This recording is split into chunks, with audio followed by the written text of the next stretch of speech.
Well, welcome back to Prime News at 7. We were featuring over the last couple of days our storm watchers, since weather has been kind of a topic of discussion, and that will be a topic of discussion over the next couple of 3 months. Seems like wintertime kind of brings out a lot of interest, and I'd like to introduce a couple more of our storm watchers. Right here to my immediate right, Terri Nale from Soddy Daisy, and to her right, David Moghani from Scottsboro. And you know, we have two different areas once again, and last night we were talking about some of the mountainous areas and some of the valley areas. And Terri, you've been a weather watcher for quite some time. Has anything changed over your several years of being a weather watcher around the area? Yes, as far as the storms, how they're cycling, used to they didn't do that. I mean, one storm, you get 3 or 4 storms out of it. And that didn't happen. Yeah. Usually if you had a thunderstorm, it was a thunderstorm, and that was the beginning of it and the end of it. And that keeps your interest in what you're trying to do.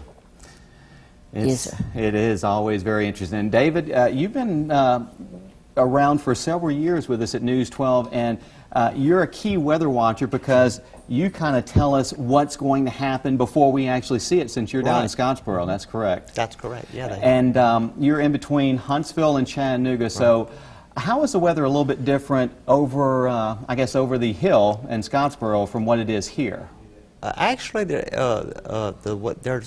not that. There's more similarities to our weather to Chattanooga than Huntsville, and that's primarily due to the mountains, which the Cumberland Plateau kind of starts in Huntsville, which is Montesano, goes up all the way to Mount Eagle, and that's the Cumberland Mountains, and they have a way of diverting the weather systems, and they get weaker by the time they get to our part, and they rejuvenate themselves when they get to the Sand Mountain part of Jackson County, and that's hence, or the DeKalb County, hence the rangeful storms we saw in April of 2011, and which were very severe, and the one in Pesco a few years before that. Right.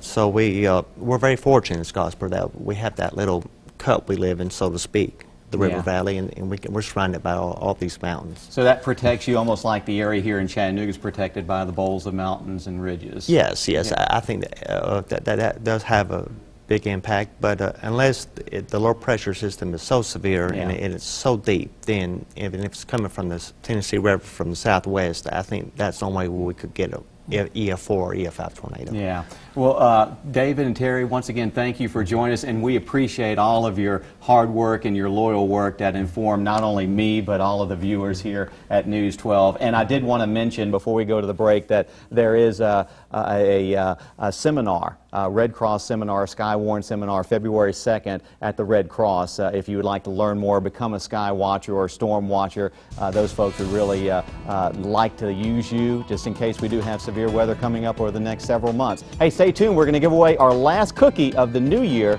so stay with us.